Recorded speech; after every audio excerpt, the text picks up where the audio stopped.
ஒரு வாரமாக கொஞ்சம் சோம்பேறிப்பட்டு இஞ்சி பூண்டு பேஸ்ட் எல்லாம் கடையிலேருந்து வாங்கினதா யூஸ் பண்ணிகிட்டு இருந்தேன். அதனால் இன்றைக்கி எல்லாமே திரும்பவும் ஃப்ரிட்ஜில் ஸ்டாக் பண்ணி வைக்கணும். அந்த வேலையில் தான் காலையிலேயே கொஞ்சம் கிச்சன்லாம் க்ளீன் பண்ணி செஞ்சுட்டு அதுக்கப்புறம் இதெல்லாமே பண்ணணும்.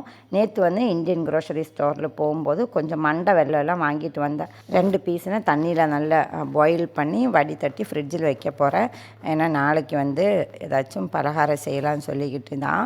அதுக்கப்புறம் மல்லி இலையெல்லாம் வாங்கிட்டு வந்தேனே கட் பண்ணி வச்சாச்சு. இன்றைக்கி மீன் கறியும் வச்சுட்டு கொஞ்சம் பலகாரம் தான் செய்ய போகிறேன்.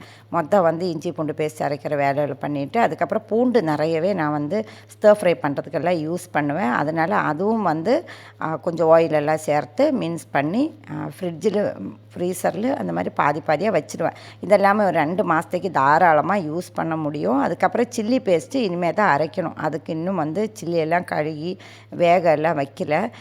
கிச்சனில் இதெல்லாம் முடிச்சுட்டு அதை செய்யலாம்னு நினச்சேன். கருப்பு சீனியும் கரைச்சி கொஞ்சம் ஆறுனதுக்கப்புறம் ஃப்ரிட்ஜில் எடுத்து வச்சாச்சு. சீக்கிரமாக இன்றைக்கி சமையலெல்லாம் முடிச்சுட்டு பலகாரம் செஞ்சு எல்லாருக்கும் கொடுத்துட்டு வீட்டில் உள்ள பிள்ளைங்களுக்காக ப்ரொக்கோலி எல்லாம் வேக வச்சு அதுவும் கொடுத்தாச்சு. இன்றைக்கி சீக்கிரமாக வேலை முடிச்சிட்டேன்.